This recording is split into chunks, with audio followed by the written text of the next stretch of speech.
La guerre, Ah bah, enfin, sous Gbagbo, hein. la guerre, c'est la guerre. Je veux dire, on ne peut pas prendre son incompétence pour une excuse.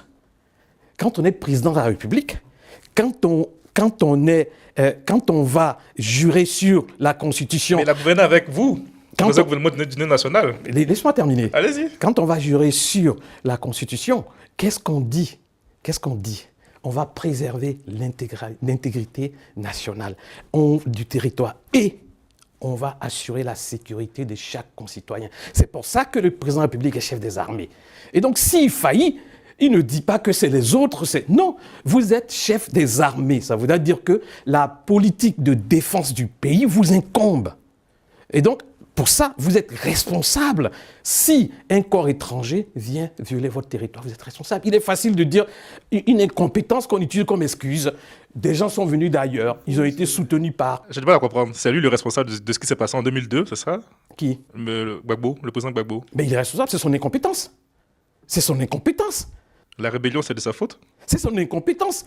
Des rébellions peuvent arriver, bien entendu. Des armées étrangères peuvent essayer d'attaquer. En Côte d'Ivoire, on a essayé des coups d'État. Depuis que le président Alassane Ouattara est arrivé au pouvoir, il y a eu plusieurs tentatives. Pourquoi elles ont toutes échoué? Pourquoi elles ont toutes échoué? Parce qu'on a un leader charismatique. Parce qu'on a quelqu'un qui est le chef des armées. Voilà pourquoi. Donc, quand on n'a pas un leader et qu'on a quelqu'un qui demande un mandat, qu'on lui donne un mandat de 5 ans pour venir planter des clous, on n'a pas besoin de maçon, on n'a pas besoin de menuisier, on a besoin d'un chef d'État, on a besoin d'un leader, on a besoin... Les amis, vous venez d'écouter les plaisantins du RDR unifié RHDP. Ce sont des gens qui sont venus au pouvoir par les armes. Et jusqu'à aujourd'hui, ils continuent de faire croire à nos petits frères, nos enfants, que le président Laurent Gbagbo est celui-là même qui s'est fait un coup d'État, qui s'est fait une rébellion. C'est celui-là même qui a égorgé des gendarmes, qui a mis des gendarmes dans des conteneurs à boaquer. C'est celui-là même qui a divisé le pays en deux. C'est-à-dire qu'ils veulent retourner l'histoire. Comme ce sont des malfaiteurs et qu'ils ne veulent jamais reconnaître leurs torts, ils ne veulent jamais reconnaître dans l'histoire très récente de la Côte d'Ivoire, comment on dit, leur part de responsabilité dans ce qui est arrivé en Côte d'Ivoire. Parce qu'ils sont au pouvoir, mais je pense bien que les Ivoiriens ne sont pas aussi naïfs que ça. Vous ne devez pas oublier. C'est ça que je dis toujours à ces Ivoiriens, à mes frères et sœurs. En 2025, nous devons enlever ça dans les yeux, ces gens de propos-là. Nous devons leur démontrer que nos parents ne sont pas morts à Douekoué pour rien. Nous devons leur démontrer que nos parents ne sont pas morts à Boaké pour rien. Nous devons leur démontrer que la Côte d'Ivoire, là, c'est une nation. Et non un groupe ethnique qui prend le pouvoir en otage.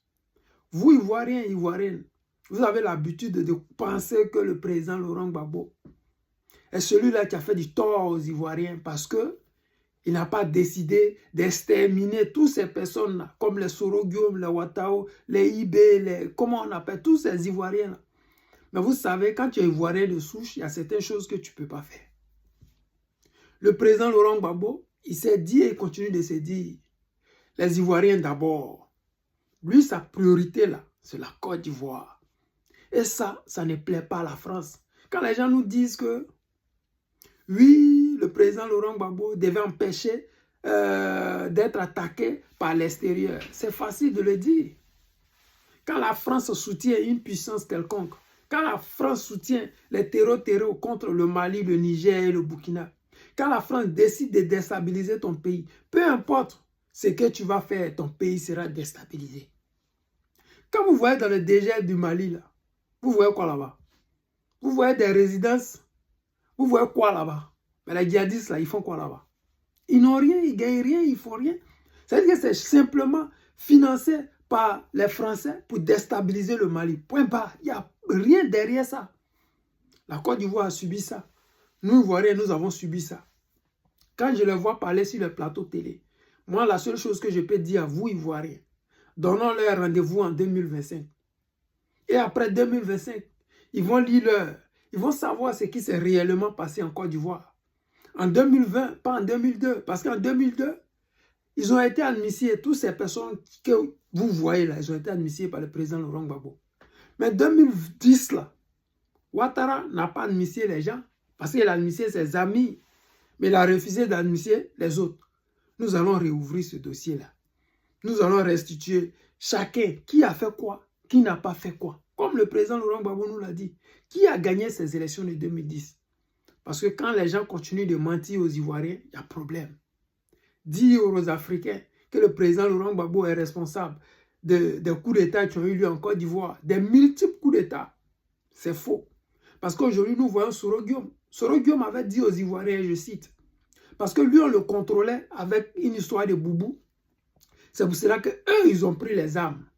Mais nous, on sait que c'est faux. C'est l'idéologie politique du président Laurent Gbagbo qui n'arrange pas la France. Et c'est pour cela que la France a décidé de déstabiliser la Côte d'Ivoire et le gouvernement du président Laurent Gbagbo. Le président Laurent Gbagbo est le seul qui a fait un gouvernement d'union nationale avec le RDR dedans qui est devenu RHDP, avec le PDCI dedans, avec l'UDPCI, avec tous les partis politiques qui se trouvaient en Côte d'Ivoire. Ouattara est venu au pouvoir. Vous avez vu un seul parti politique dans son gouvernement? Ça n'existe pas. Vous pensez que les nordistes ne sont pas mécontents de manière dont Ouattara gère les fils? Ouattao est parti, Gon Coulibaly est parti, Soro Guillaume est parti, Ahmed Bakayoko est parti. Je m'arrête que là. Vous pensez que nos parents du Nord, ils ne peuvent pas prendre les armes? Si pour une question de boubou, ils ont pris les armes. Mais tous ceux que je viens de citer là, pourquoi ils ne prennent pas les armes? Vous savez avec moi que ceux qui ont pris les armes, ce n'est pas nos parents du Nord. C'est plutôt la France qui ne voulait pas que le président Laurent Gbagbo signe des contrats avec 35% pour les Ivoiriens. Cela n'arrange pas les Français. Regardez aujourd'hui au Mali, Assimi Goïta, les mines d'or, il les a récupérées et il signe des contrats avec 35%. Ouattara signe des contrats avec 5%. Pensez-vous qu'un pays où on signe des contrats avec 5%, il peut avoir un coup d'État là-bas? Il peut avoir tentative de coup d'État? Il ne peut jamais avoir de tentative de coup d'État si Ouattara, tant que Ouattara continuera à brader nos richesses aux Occidentaux et surtout à la France. Donc ne vous méprenez pas, ne pensez pas que le président Laurent Gbagbo a échoué. Au contraire, il a tenu bon parce que ceux qui étaient derrière, ils étaient trop forts que lui. Les amis, je vous aime. C'était le président Lota, l'ami des dirigeants qui se respectent.